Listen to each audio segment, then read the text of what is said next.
Hello and welcome to Prince civil services YouTube channel. My name is doctor Sanchit. आप सभी का स्वागत है प्रिंस सिविल सर्विसेज के यूट्यूब चैनल पे। और हम आपका सीरीज कर रहे हैं that is quick revision series, और उसमें हमने टॉपिक स्टार्ट किया था governor general and voice Royce.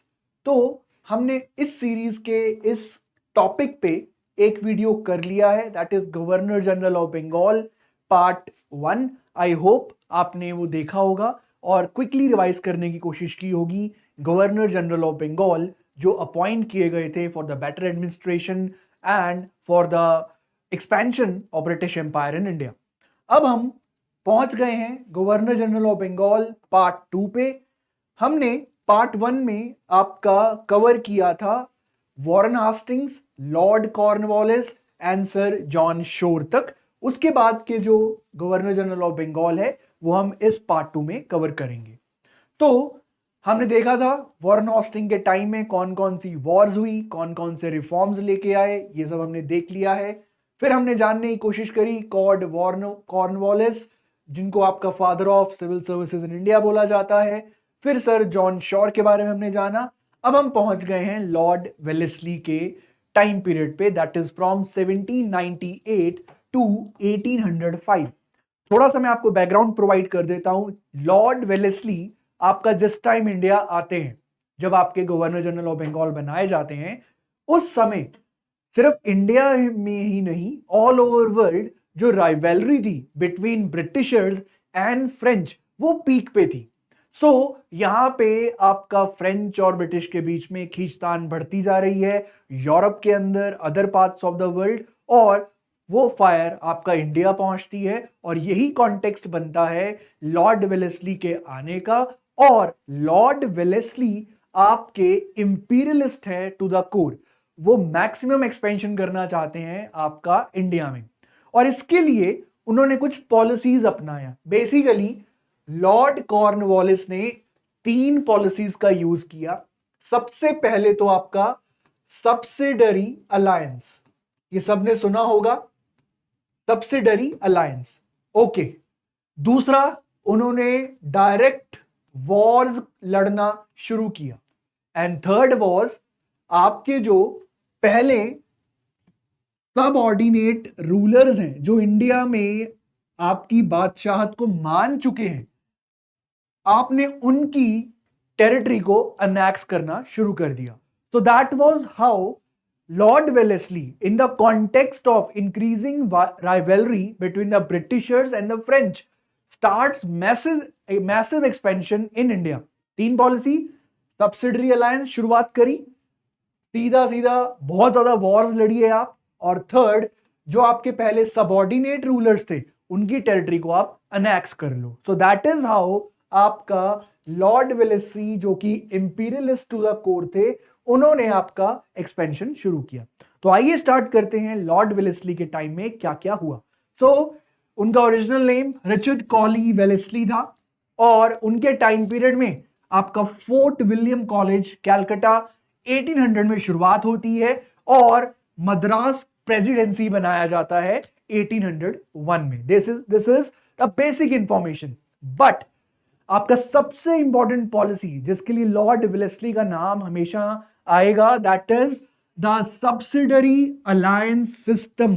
और इस पे आपका इटसेल्फ डायरेक्ट क्वेश्चन पूछा जा सकता है, तो आपको पता होना चाहिए व्हाट इज सब्सिडरी अलायंस। तो यहां पे एक तरह का अलायंस था, बट इसमें ब्रिटिश अपना पोजीशन ऊपर रखते थे as compared to the Indian state. अब मैं आपको बहुत ही क्रूड वे में बता देता हूं बेसिकली सब्सिडरी अलायंस क्या था।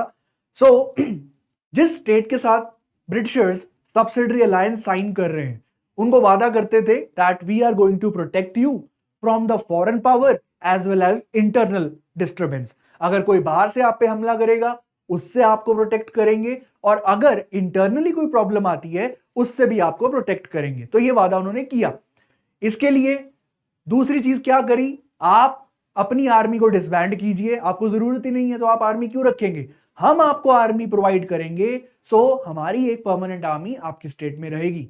अब फ्री में तो उसका खर्चा नहीं चलेगा, आपको स्टेट, इंडियन स्टेट राजा को उस आर्मी का खर्चा उठाना पड़ेगा। साथ ही साथ लास्ट पॉइंट क्या था, आप किसी भी फॉरेन पावर के साथ ना तो कोई ट्रीटी साइन कर सकते हैं, ना कोई वॉर कर सकते हैं बिना ब्रिटिश के पूछे। So this is the simplest way of explaining subsidiary alliance. तो सब्सिडरी अलायंस आपका स्टार्ट किया जाता है वेलेस्ली के टाइम पीरियड में, और पहली स्टेट जो ये अलायंस साइन करती है, निजाम ऑफ हैदराबाद, निजाम अली 1798 में इसको पहली बार साइन करते हैं। So that is the first way of expansion of British empire. उसके बाद मैंने आपको बताया वॉर्स आपका फाइट की गई थी। सो 4 मैसूर वॉर्स हुई हैं, फर्स्ट सेकंड थर्ड हमने पढ़ लिया। अब fourth Mysore war, Anglo Mysore war जो हुआ, वो आपका वेलेस्ली के टाइम में होता है। अब थोड़ा कॉन्टेक्स्ट बताता हूं। देखिए, फ्रेंच मैंने आपको बताया एक्सपेंशन करते जा रहे हैं, तो यहां पे डर हो गया कि कहीं नेपोलियन आपका इंडिया पे हमला ना कर दे, और इसी टाइम पे टीपू सुल्तान फ्रेंच के साथ नेगोशिएशन पे आ जाते हैं। सो ये कॉन्टेक्स्ट बना आपके फोर्थ मैसूर वॉर का, और यहां पे आपका एंड दर्दनाक होता है, टीपू सुल्तान की डेथ हो जाती है और यहां पे ब्रिटिश जीत जाते हैं। So that was fourth Mysore war. उसके साथ साथ मैंने आपको बताया we are dealing with Maratha wars. देखिए, ब्रिटिशर्स कहीं भी गए वहां पे उन्होंने लड़ाई लड़ी जरूर। उसके साथ आप एंग्लो लगाइए, चाहे वो एंग्लो सिख वॉर थी, Anglo Maratha, Anglo Mysore, Anglo Nepal, Anglo Afghan and so on. आपको सारी वॉर्स के बारे में जानकारी होनी चाहिए। प्लस सबसे इंपॉर्टेंट पॉइंट क्या है, वॉर हो गया, अब वो खत्म हुई होगी कभी ना कभी, तो ट्रीटी कौन सी साइन हुई ये आपको पता जरूर होना चाहिए। अब यहां पे सेकेंड एंग्लो मराठा वॉर होती है, ट्रीटी ऑफ बेसीन साइन की जाती है, एंड सिंधिया, भोसले एंड होलकर आपके हार जाते हैं सेकेंड एंग्लो मराठा वॉर के बाद। अब उसके बाद आगे बढ़ता जा रहा है काफिला, एक्सपेंशन होता जा रहा है। तंजौर, सूरत, कार्नाटिक, इनका जो एडमिनिस्ट्रेशन था, बागडोर थी, वो किसके हाथ में आ जाती है, अंग्रेज। और ये किसके टाइम में होता है, आपके लॉर्ड वेलेस्ली। हमेशा याद रखिएगा, लॉर्ड वेलेस्ली का काम था आपका सुप्रीमेसी आपका क्रिएट करवाना, मिलिट्री सुप्रीमेसी क्रिएट करवाना ब्रिटिश कंपनीज आर्मी का। सो that is how he was successful. अब हम आगे बढ़ते हैं नेक्स्ट, सर जॉर्ज बार्लो। देखिए, ज्यादा कुछ नहीं हुआ था इनके टाइम पीरियड में, टाइम पीरियड भी बहुत स्मॉल है, 1805 से 1807। और उसमें एक मेन चीज आपको याद करनी है, वेल्लोर म्यूटनी 1806। देखिए, रिवोल्ट आपका आम जनता के द्वारा होता है, म्यूटनी होता है सिपॉयज या सोल्जर्स के द्वारा। अब सबको याद है 1857 अगस्त का, जो 1857 में आपका जो क्रांति हुआ, वहां पे रिवोल्ट ऑफ 1857 आप सब जानते हैं। लेकिन उससे पहले तकरीबन 50 साल पहले एक बहुत ही बड़ी म्यूटनी हुई थी। म्यूटनी क्या, सोल्जर्स के द्वारा रिवोल्ट हुआ था। कहां पे, वेल्लोर, तमिलनाडु में। तो वहां पे आपका रीजन बता देता हूं। Basically it was all religious reason.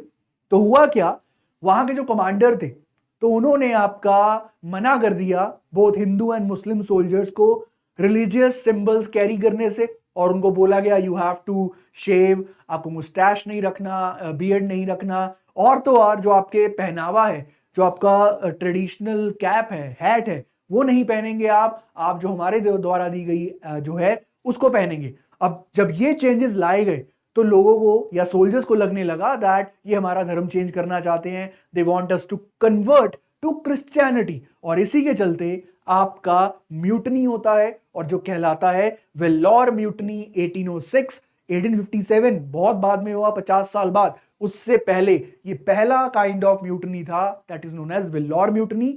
और किसके टाइम पीरियड में हुआ, सर जॉर्ज बॉर्लो के टाइम में हुआ। आगे बढ़ते हैं, लॉर्ड मिंटो, ज्यादा कुछ नहीं हुआ। ट्रीटी ऑफ अमृतसर रंजीत सिंह के साथ साइन होती है, और चार्टर एक्ट 1813 पास होता है लॉर्ड मिंटो द फर्स्ट के टाइम में। उसके बाद इंपॉर्टेंट जो गवर्नर जनरल आते हैं, दैट इज लॉर्ड हास्टिंग्स। अब यहां पे हमने डिस्कस किया लॉर्ड वेलेस्ली, उनकी पॉलिसी एक्सपेंशन। उनकी पॉलिसी क्या थी, that he want to create और establish the military supremacy of the company's army. वो उन्होंने किया, वॉर जीत के एंड सो ऑन, एक्सपेंशन करके। अगर हम लॉर्ड हास्टिंग को देखें, तो इनका जो सबसे पैरामाउंट जो मोटो था, that was to establish British paramountcy. ये इनका मेन एम था। इसके चलते एग्रेसिव फॉरवर्ड पॉलिसी लॉन्च किया गया। आउटरेट वॉर्स, इंटरवेंशन, ये सब आपका मेजर टाइम पीरियड में हुआ in the time period of Lord Hastings. मैंने बताया इंटरवेंशन एंड वॉर, साथ ही साथ पिंडारीज, आपके पिंडारीज दैट वाज एक ऑक्सिलरी फोर्सेस जो मराठास के साथ लड़ती थी और उसको डिस्ट्रॉय किया, और इनके टाइम पीरियड में बॉम्बे प्रेसिडेंसी बनती है।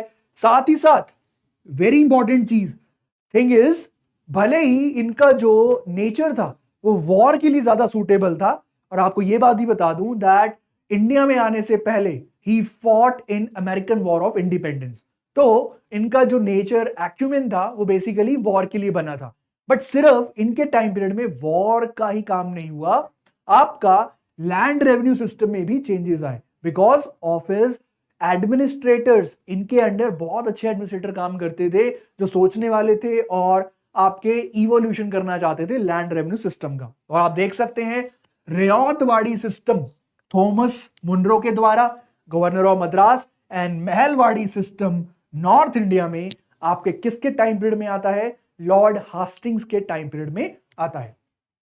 उसके बाद मैंने आपको बताया फॉरवर्ड पॉलिसी थी, एग्रेसिव पॉलिसी थी, उसके चलते इन्होंने आपका एंग्लो नेपाल वॉर लड़ा और ट्रीटी ऑफ सगौली साइन हुआ। फिर थर्ड मराठा वॉर भी इसके टाइम पीरियड में हुआ, जिससे कि मराठा कॉन्फेडरेसी आपका डिस्ट्रॉय हो गया, ट्रीटी विद द सिंधियास, और ये मैंने आपको पहले ही बताया बॉम्बे प्रेसिडेंसी की क्रिएशन भी इनके टाइम पीरियड में होती है। अब हम आते हैं last of the governor general of Bengal. इसके बाद हम मूव कर जाएंगे नेक्स्ट वीडियो में, that is into the governor general of India.